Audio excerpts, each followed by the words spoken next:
Olá pessoal, tudo bom? Professor Valdir aqui.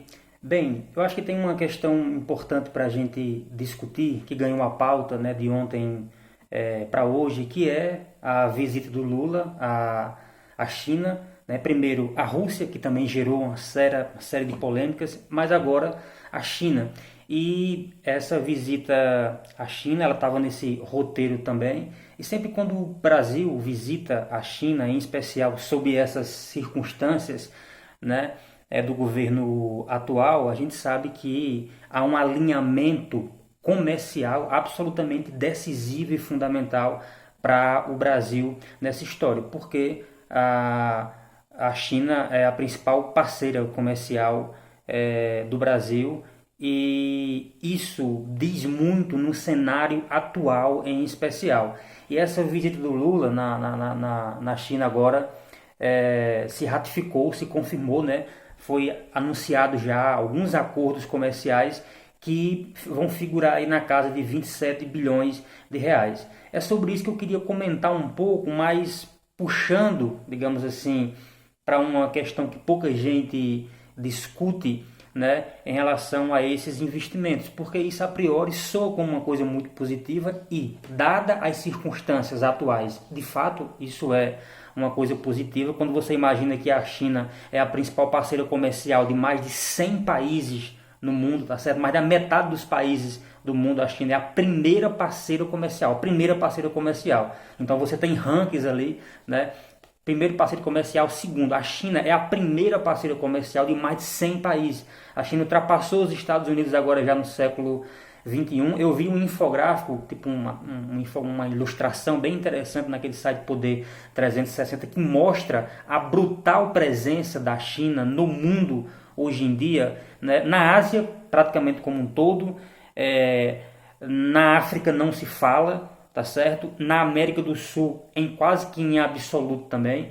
Então, os Estados Unidos ali na América Central, um pouco na América do Sul, e em algumas regiões ali da Ásia, mas assim, no resto, a China já absorveu, digamos assim. Então, é uma coisa absolutamente impressionante.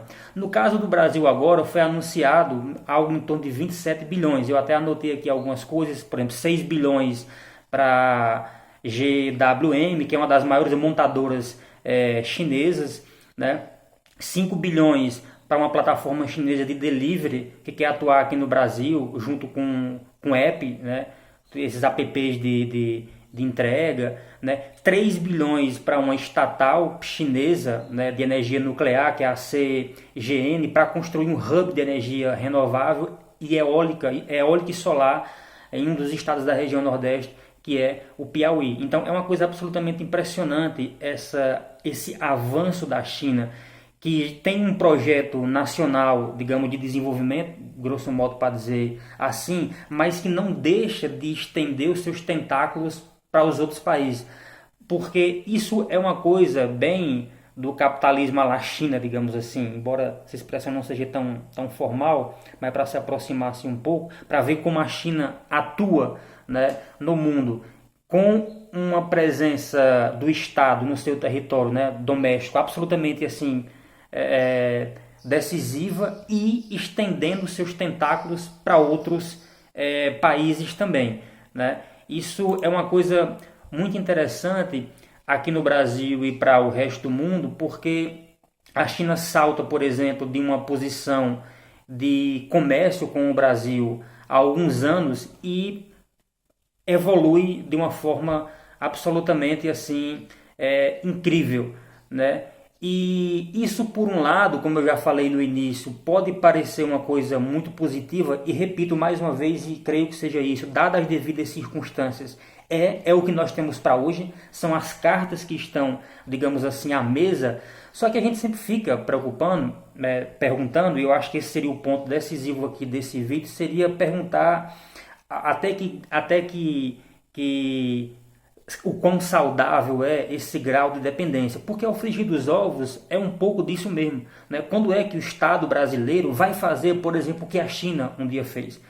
Porque tem essa discussão, né, da China imperialista, o que a China está fazendo hoje em dia, por exemplo, na África, né, aqui na América do Sul, né? Que imperialismo, por exemplo, é esse? É claro que não é um imperialismo nesses moldes que a gente conhece, por exemplo, historicamente, como no caso dos Estados Unidos, instalando bases militares e por aí se vai, fazendo guerra, se intrometendo em conflitos em outros países, né?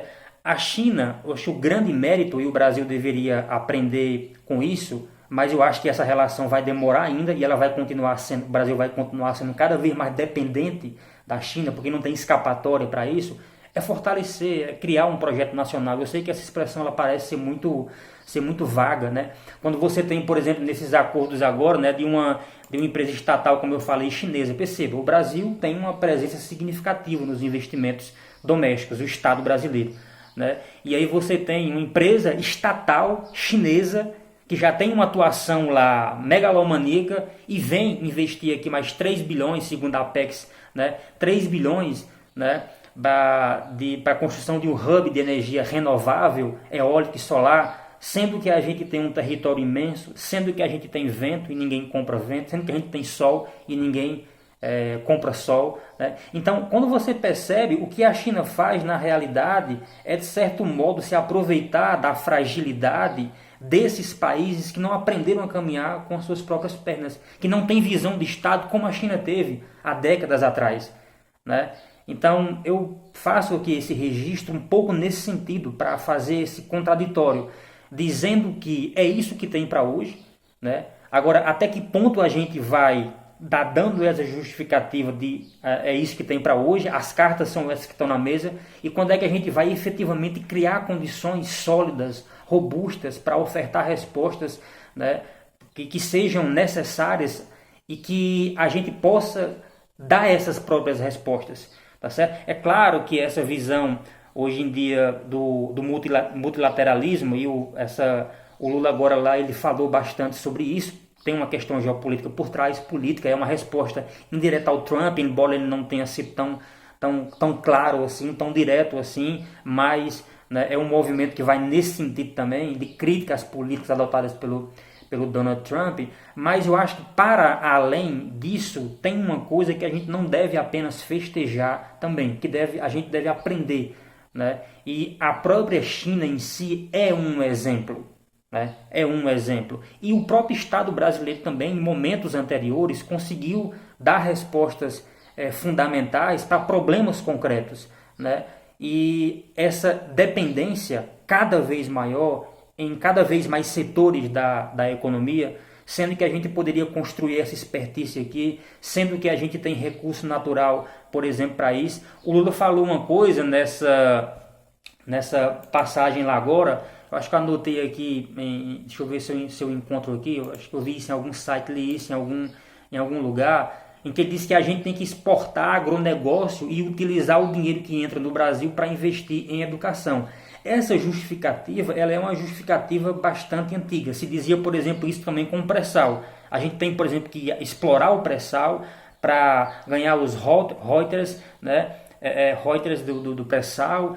A gente está falando isso, por exemplo, com a margem equatorial agora, mas, ao mesmo tempo, a gente tem déficit muito grande em setores como saúde, como educação, e por aí se vai, né? Então, nessa relação da gente vender o agronegócio, né, que a gente já vende assim a rodo, desmatando, consumindo a nossa água, o nosso solo. Por quê? Porque quando o Brasil vende, por exemplo, soja para a China, o Brasil não está vendendo só soja não, está vendendo água, está vendendo solo, está vendendo as nossas florestas, tá certo? Então, eu não sei até que ponto, e estou convicto na realidade, de que esses movimentos de investimento, de atração de capital, eles são sim importantes dentro dessa lógica multilateral, que é o que a gente tem para hoje, repito mais uma vez, só que se a gente não se preocupar em construir um projeto, por mais que essa palavra seja muito vaga, muito propositiva e não diga nada, a gente vai ainda patinar e penar bastante.